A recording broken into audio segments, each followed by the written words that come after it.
This week I did do a lot of EB-1A consultations. A lot of people are looking into this as a possible option. A lot of people are deciding whether to file now or whether to wait and build their profile for a couple years. And I know I've talked about this a few different times, but one of the deciding factors is often people who have been here for a long time who brought their children from whatever country they were from, and now their children are in danger of aging out.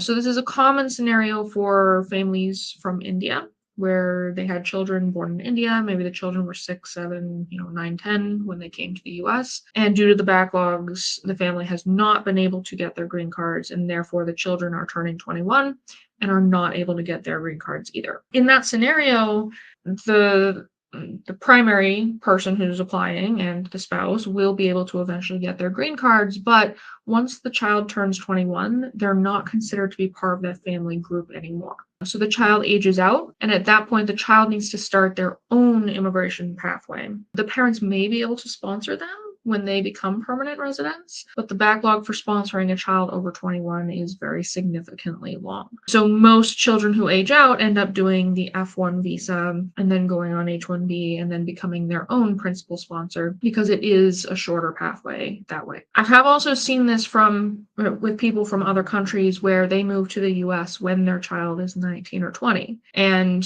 in order to avoid their child aging out, they can't apply for the EB-2 They have to push for EB-1A.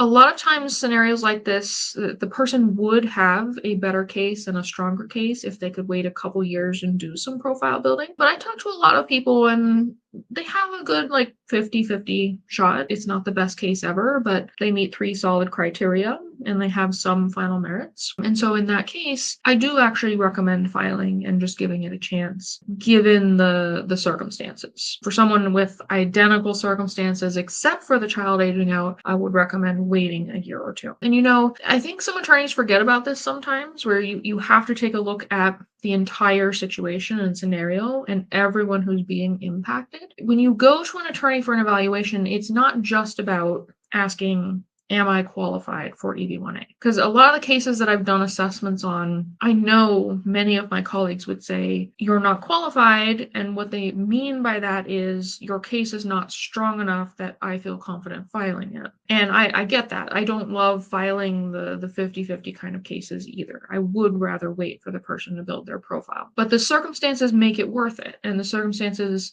drive the decision to where I really do think they should go for it, and go for it now. I actually just got feedback from a client, not in this exact situation, but they needed the EB-1 approval very quickly. Actually, so quickly that I didn't even have time to take the case. They needed it filed within a matter of weeks, and I just couldn't do the expedited case. But I did a detailed walkthrough, detailed strategy guide with them, and I just got feedback last week that they had self-filed and that they actually got an approval in the end, and that's really good feedback to hear. I had given them more of this kind of 50-50 analysis where I said it's worth it in your situation, but it's going to be a tough case.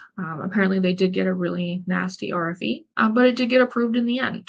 And I really like getting feedback like that, even if I didn't ultimately take the case. I think having someone walk you through the cost benefit and all the circumstances at play can be really helpful. So if you're a young professional and you don't have family in the situation, don't panic and don't rush. You have some time and you should take that time. But if you do have some circumstances where there's a rush, it's worth talking through and considering everything.